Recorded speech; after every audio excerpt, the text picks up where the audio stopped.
Olá, muito bom dia. Muito obrigado mais uma vez pela sua companhia. Está começando mais um programa Agronegócio e eu desejo a você muita saúde, muita paz no dia de hoje. E no programa de hoje, nós vamos comentar do projeto de recuperação dos 40 milhões de hectares de pastos degradados aqui no Brasil. Vou falar do problema de colocar todos os ovos na mesma cesta. Se tropeçar, é bem provável que a maioria vai quebrar. Vamos comentar da safra atual, que vai sofrer uma queda significativa. Vou conversar com Marco Gobesso, ele é agrônomo, RIA de marketing do Grupo Pitim. Nós vamos conversar sobre aplicação de adubo em taxa variável, que proporciona uma economia e aumento de produtividade. O programa Agronegócio já está no ar.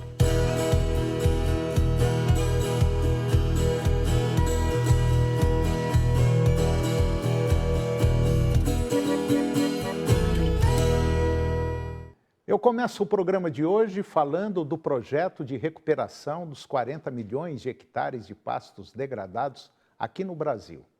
E o presidente da Confederação da Agricultura e Pecuária, da CNA, o senhor João Martins, ele pediu ao ministro da Agricultura, o Carlos Fávaro, que inclua a entidade, a CNA, no Comitê Gestor Interministerial do Programa Nacional de Conversão de Pastagens Degradadas. Em ofício enviado na última terça-feira, dia 23, a CNA ela indicou 2 representantes para participar do colegiado, com o objetivo de agregar nas discussões e deliberações sobre o tema, atuando em prol dos interesses do setor produtivo. O Programa Nacional de Conversão de Pastagens em Sistemas de Produção Agropecuários e Florestais Sustentáveis, ele foi instituído pelo Decreto 11.815 de 2023 e os membros foram designados pela Portaria número 3 de 8 de janeiro de 2024. Em nota, a CNA lembra que, com a iniciativa, o governo federal pretende recuperar e até converter 40 milhões de hectares de pastagens de baixa produtividade em sistemas de produção agropecuários e florestais sustentáveis, com vistas ao fomento de boas práticas agropecuárias. O programa, que conta com o apoio do Banco Nacional de Desenvolvimento Econômico Social, BNDES, será dedicado exclusivamente aos empreendimentos que estejam inscritos no Cadastro Ambiental Rural, que é o CAR. E agora você vai ver que a safra atual vai sofrer uma queda significativa.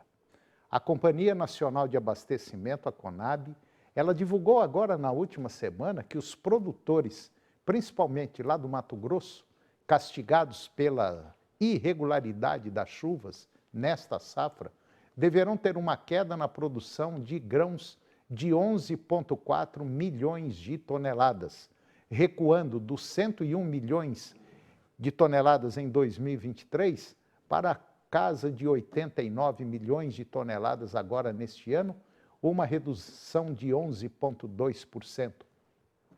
De acordo com a Associação de Produtores de Soja e Milho do Mato Grosso, a AproSoja Mato Grosso, também está prevista perda de produtividade da soja no estado. Em média, os agricultores devem colher 49 sacas por hectare nesta safra, ante 62 sacas por hectare no ano passado. O cenário é muito preocupante e a possibilidade da quebra de safra neste ano deve fazer com que o número de recuperações judiciais de produtores rurais que terminaram 2023 em alta, continue crescendo. No geral, a quantidade de empresas em recuperação judicial explodiu no terceiro trimestre do ano passado e o ano deve registrar índices recordes. Segundo a Serasa Experian, cerca de 40% de todos os pedidos registrados em 2023 foram feitos entre julho e setembro. E de acordo com a ERS Advocacia, que é um escritório especializado em recuperação judicial, a referência nos processos envolvendo produtores rurais, o panorama de 2024 deve seguir o mesmo roteiro do ano anterior, quando a retração nos preços dos grãos causou grande parte dos pedidos de recuperação judicial. E agora vamos falar do problema de colocar todos os ovos na mesma cesta. Se tropeçar, é bem provável que a maioria desses ovos vai quebrar. A exportação é mais ou menos assim. A exportação de soja e milho aqui do Brasil está cada vez mais dependente da China. Em 2023, a China adquiriu 75%, ou seja, dos 75,6 milhões de toneladas, de pouco mais de 101 milhões de toneladas que o Brasil exportou, a China pegou 75%, tornando-se também o principal destino do milho brasileiro no mercado internacional. Essa realidade, ao menos para o próximo período, preocupa os especialistas. A Diretoria-Geral da Associação Nacional dos Exportadores de Cereais, a ANEC, ela destaca que, embora seja possível diversificar os parceiros comerciais na exportação de soja, é possível evitar a exportação para a China. Ela ressalta que, para ser um grande player na produção de soja, um país precisa ter capacidade de abastecer a China, algo que o Brasil tem demonstrado, e apesar das discussões sobre a necessidade de diversificação de destinos, a ANEC concorda que a dependência chinesa pela soja brasileira não parece diminuir. Já a Macrosetor Consultores, ela considera essa dependência uma situação difícil e duradoura, apontando para o comprometimento da base produtiva brasileira com as exportações para a China. Dados do Departamento de Agricultura dos Estados Unidos, o USDA, indicam que em 2023 a China adquiriu 60,6% da soja exportada pelo mundo. Para o CPEA, destaca a necessidade de buscar alternativas de compradores para a soja, mas ressalta o desafio de encontrar importadores com relevância comparável à China. Na perspectiva da ANEC e do CPEA, a demanda chinesa pela soja brasileira deve permanecer forte nos próximos anos, mesmo com investimentos da China em aumentar a produção local. No entanto, existe aí um alerta de que os produtores eles devem se preparar para um novo momento, pois a China está investindo para reduzir as importações do Brasil. Quanto ao milho, no ano passado o Brasil se tornou o maior exportador para a China, que adquiriu 31% dos 55,6 milhões de toneladas exportadas, superando as expectativas. Especialistas destacam a necessidade de os exportadores brasileiros ampliarem o comércio com outros países da Ásia, como a Índia, por exemplo, Bangladesh, bem como explorar destinos com grandes populações como a Rússia e países do Oriente Médio. E agora você vai ver que tem muito espaço para empresas brasileiras atuarem no mercado externo.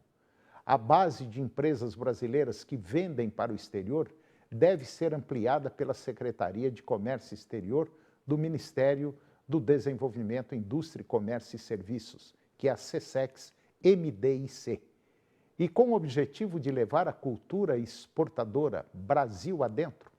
Segundo a Secretaria de Comércio Exterior, o Brasil atingiu um recorde em 2023, com 28.500 empresas exportadoras, porém o número representa somente 1% do total do país, o qual ainda há espaço para crescimento, aproveitando as políticas públicas e medidas de incentivo adotadas pelo governo federal.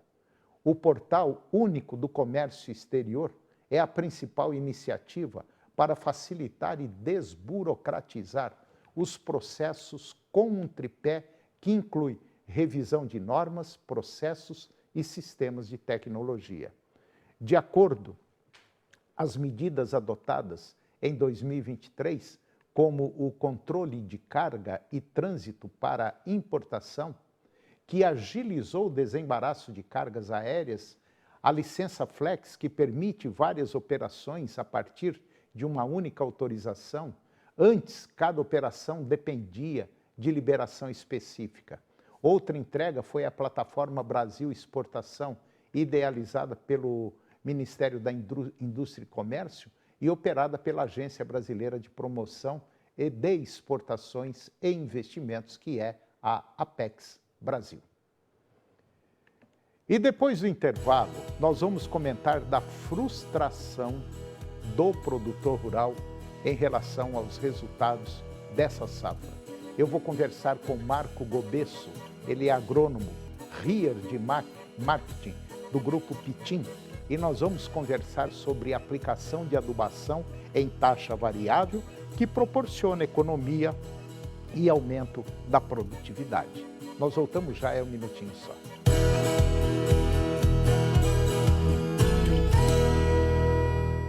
Nessa terça-feira você vai ver no SBT Notícias Goiás. Em menos de uma semana, a Polícia Civil prende 2 suspeitos por tentativa de homicídio em Piracanjuba. No primeiro caso, o crime se deu após uma discussão em uma rede social. No segundo, o suspeito esfaqueou o amigo depois de uma discussão banal. Os dois teriam bebido durante todo o dia. Nossas equipes já estão de plantão, correndo atrás do melhor da notícia para vocês. Até lá, 11h15.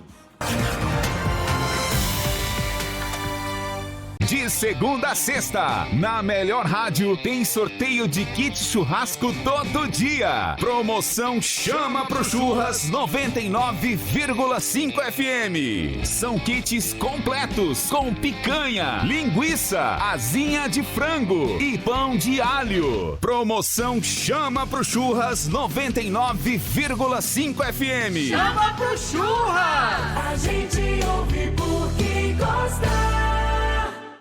Oferecimento. Agora sua recarga TIM vira bebida gelada no app Zé Delivery. Recarregue agora. TV Serra Dourada. A TV do seu tempo, o tempo todo com você. Meus amigos, vamos falar do Goianão. O Vila Nova é o novo líder, tem 9 pontos. E nesta terça-feira, 11 da manhã, eu te espero aqui na TV Serra Dourada. O que falar do Atlético Clube Goianiense, hein? O Dragão está só na 8ª colocação. Eu quero até ver o que o Marcelo Borges tem a dizer.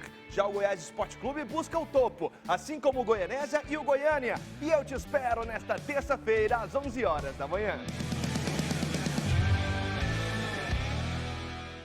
O que é o Senar Mais? É um programa do Senar que leva assistência técnica e gerencial para vocês produtores. Um técnico de campo irá te acompanhar por 2 anos. Ele fará um diagnóstico da sua fazenda, faz um planejamento junto com você, te orienta sobre tecnologias, manejo, oferecendo cursos para qualificação e o principal, fará o gerenciamento mensal da sua atividade. E o que é melhor, sem cobrar nada por isso. Senar Goiás. Gente, vamos aproveitar que a Sabrina já foi embora e vamos contar pra Isa o que a gente sabe sobre a Paola. Falei logo! Paola tem contato com o Geraldo e com o Maurício. Se ela tem contato com 2 bandidos, eu não duvido nada que ela seja uma criminosa também. Cúmplices de um resgate. Agronegócio. Oferecimento. Moinho Fino. A vida só começa depois do café. De um bom café. Senar Goiás. A maior escola da terra.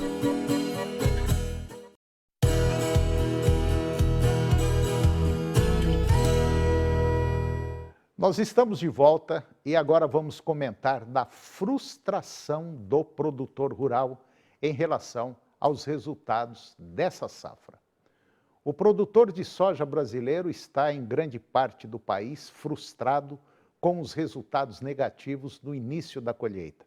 Ao mesmo tempo, segue de olho no mercado, atento à bolsa, principalmente de Chicago.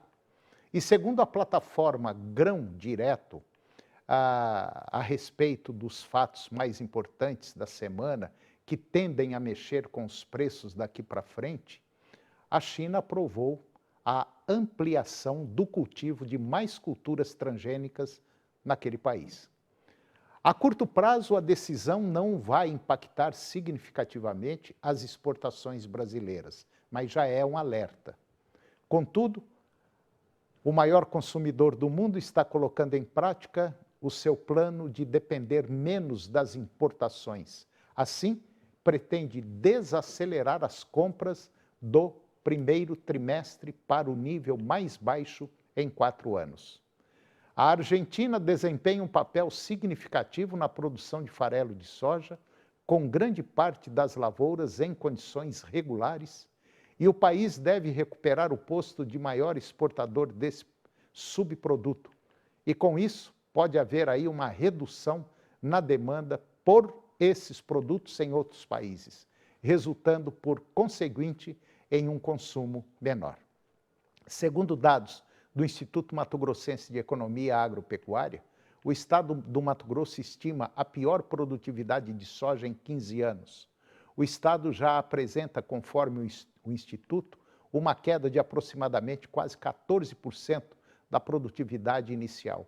Considerando todo o cenário macro, é possível que a soja e o milho, lá em Chicago, tenham mais uma semana ligeiramente negativa. E com o mercado físico brasileiro, infelizmente, na mesma direção. E agora você vai ver que a situação da desoneração da folha de pagamento, ela está nas mãos do Senado, apesar de ter sido já aprovada. O presidente do Senado, Rodrigo Pacheco, deu um chega para lá na equipe econômica do governo federal, agora na semana passada. E durante o Fórum Econômico Mundial de Davos, Pacheco disse que a desoneração da folha de pagamento será mantida até 2027. O governo federal não quer. Além disso, ele afirmou que existe um compromisso político para que o governo retire a medida provisória entregue pelo ministro Fernando Haddad no final do ano passado e que determina a reoneração gradual dos impostos. A fala do Pacheco pegou Haddad de surpresa, que tentou falar com o senador, mas não obteve sucesso. O presidente do Brasil também deve falar com Pacheco para tentar controlar as tensões entre o Congresso e o Ministério da Fazenda. Vale lembrar que Haddad e Pacheco se reuniram na semana passada. Além disso, o presidente do Brasil deu um puxão de orelha nos setores que têm acesso ao benefício, e esse puxão de orelhas não foi bem recebido pelos empresários. E agora eu vou conversar com Marco Antônio Gobesso. Marco Antônio Gobesso, ele é agrônomo, é RIA de marketing do grupo Pitim, e nós vamos conversar sobre aplicação de adubo em taxa variável que proporciona economia e aumento de produtividade. Marco Gobesso, muito bom dia, muito obrigado mais uma vez pela sua presença. É um prazer tê-lo aqui no nosso programa, está tudo bem? Bom dia, Antônio. O prazer é nosso de poder estar com vocês mais uma vez.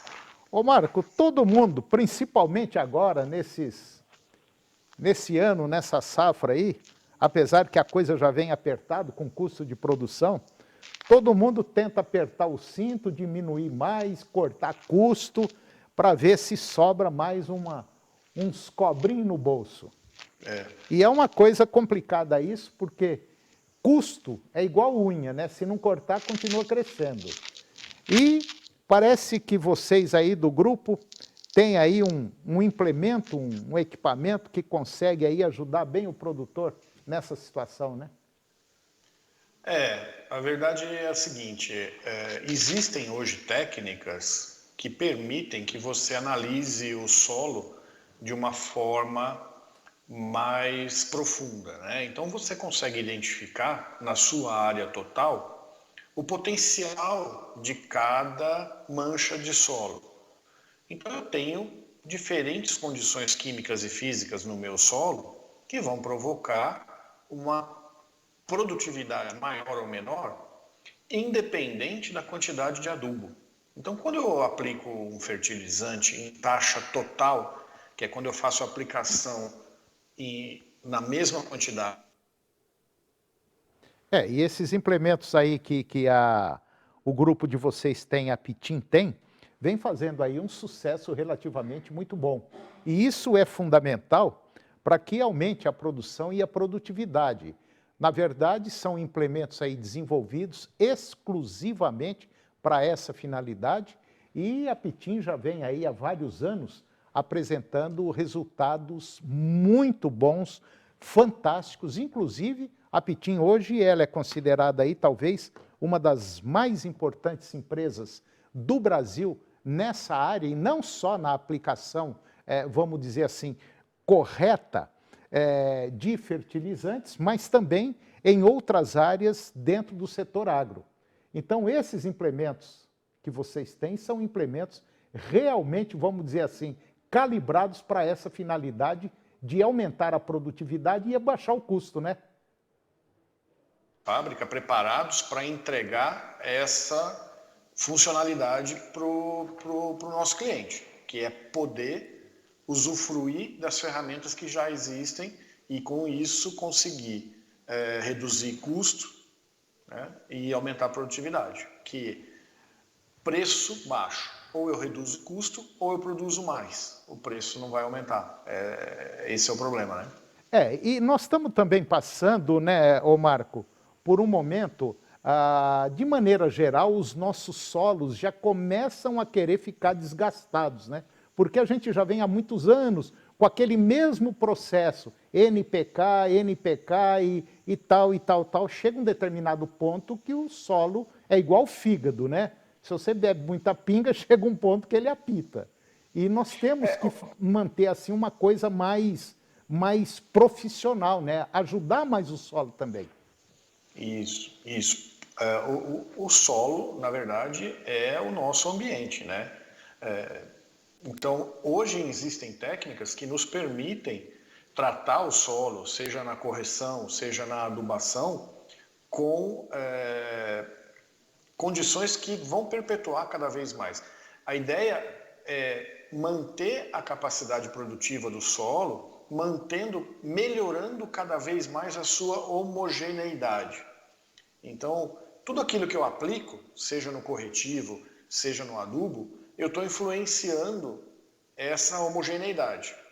Se eu aplico errado, ou se eu aplico fora das recomendações, com certeza eu estou afetando o meu solo. Isso sem contar no caso da aplicação em quantidade superior ao recomendado, que aí, além de prejudicar o solo, de poder prejudicar a homogeneidade do meu solo, eu também estou gastando mais, né? Por incrível que pareça, né, Marco, a gente ainda tem produtores rurais que parece que são avessos a seguir recomendações técnicas, né? Quer dizer, tem muita gente que, às vezes, a análise de solo fala, aplica 2 toneladas por hectare. Um exemplo, quer dizer, o sujeito fala, não, eu vou jogar logo 3. Quer dizer, é a mesma coisa, você tem que tomar um comprimido de 8 em 8 horas, não adianta você tomar 2, você vai piorar a situação. A analogia é a mesma. Você recebe uma recomendação médica para o seu organismo. De acordo com as suas características, você recebe uma recomendação médica.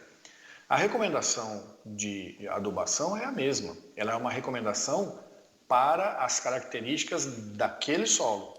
Então não adianta eu falar, eu vou fazer o que o meu vizinho fez, porque ele aumentou a produtividade. Eu tenho que saber se o meu solo é o mesmo do meu vizinho primeiro. Porque eu posso estar dando um remédio indicado por uma pessoa de 50 anos para uma criança de 15 anos, de 10 anos. Então eu estou realmente fazendo uma dosagem errada, né? Quer dizer, isso daí vale tanto para lavoura quanto para pastagens, né? Que inclusive parece que está tendo uma mudança significativa no comportamento do pecuarista, né? Ele viu que tem que preparar comida, né? Tem que ter principalmente para a época da seca, né? Sim. A recuperação de pastagens, ela é essencial para a manutenção da minha capacidade produtiva, pensando na pecuária. É comida, né? Então, a degradação contínua vai provocar uma diminuição da minha capacidade produtiva. Então, em resumo, cada vez número menor de cabeças por hectare. Eu vou ter que ir diminuindo o número de cabeças por hectare porque a comida vai diminuindo. Se eu diminuo o número de cabeças por hectare, eu inviabilizo a minha produção. Isso é mais cristalino do que qualquer cristal existente. Então, mesmo. O que a gente tem que observar e que eu tenho notado, que já tem uma série de pecuaristas, já tem um número até significativo, que descobriu que a integração lavoura-pecuária é a saída, é o sucesso da pecuária. Quer dizer, a lavoura é o sucesso da pecuária. A integração lavoura-pecuária, como muitos podem pensar que ela atua somente na remuneração, né, por ter lavoura, por ter pecuária. Não, a integração lavoura-pecuária, ela atua também na preservação do solo. Porque quando eu faço a lavoura e quando eu adubo o solo e quando eu trabalho a estrutura do solo, eu estou melhorando a condição para a pastagem que vem depois. E é um baita de um caixa 2, né, a lavoura, né, para a pecuária. Isso. Então eu entro com uma fonte de renda, mas eu estou também olhando o resultado lá na frente. Isso que eu e o Marco estamos conversando, pode parecer às vezes algo, vamos dizer assim, que é inviável, mas pode ter certeza absoluta. De todas as propriedades rurais que eu conheço, e olha que eu ando pra caramba, visitando propriedades rurais, fazendo reportagem, aquelas que têm a integração lavoura-pecuária, hoje, na situação que nós estamos vivendo agora, nesse momento, da pecuária e também da lavoura, que não está muito legal devido às condições climáticas, todos os produtores rurais que eu conheço, que faz integração, estão trabalhando no azul. E não é num azul clarinho, não. É num azul bem escuro, bem bom, bem confortável. Né, Marco? É isso. Eu acho que existem hoje tecnologias que podem apoiar o produtor para que, nesses momentos, né, de baixa, ele tenha condição de manter a sua produção e o seu rendimento linear. Essa é a ideia. Não trabalhar com ciclos mais de altos e baixos. Concordo com você. E é aquilo que eu falei no programa hoje. Não carregue todos os ovos na mesma cesta. Hoje nós temos tecnologia para trabalhar tranquilamente, principalmente com essa integração lavoura-pecuária. Todo mundo ganha, inclusive o meio ambiente. Acho que é isso, né, Marco? Sim. Nós estamos falando quando nós falamos de adequar corretamente a aplicação de insumos, nós estamos falando de redução de custo, nós estamos falando de aumento de produtividade, mas nós não podemos esquecer da questão ambiental. Nós estamos reduzindo a quantidade de produtos que nós estamos colocando no ambiente. É verdade. Marco Antônio Gobesso, agrônomo e RIA de marketing do Grupo Pitim, mais uma vez, obrigado, meu irmão, muito obrigado mesmo pela sua participação. E daqui uns dias nós estamos juntos de novo, pode ficar tranquilo. Eu que agradeço. Falou. Estamos sempre à disposição para contribuir. Falou, Marco, obrigado. Obrigado, tchau. E o programa de hoje chegou ao fim. Eu termino o nosso programa com a seguinte frase: às vezes, o melhor meio de convencer alguém que está errado é deixá-lo seguir o seu caminho. Muito obrigado pela sua companhia, que Deus nos abençoe e até o próximo programa. TV Serra Dourada SBT Goiânia. Agora suas manhãs têm mais alegria na TV Serra Dourada, com Silvier Alves, de segunda a sexta, às 11h15. A seguir, Primeiro Impacto Continuação.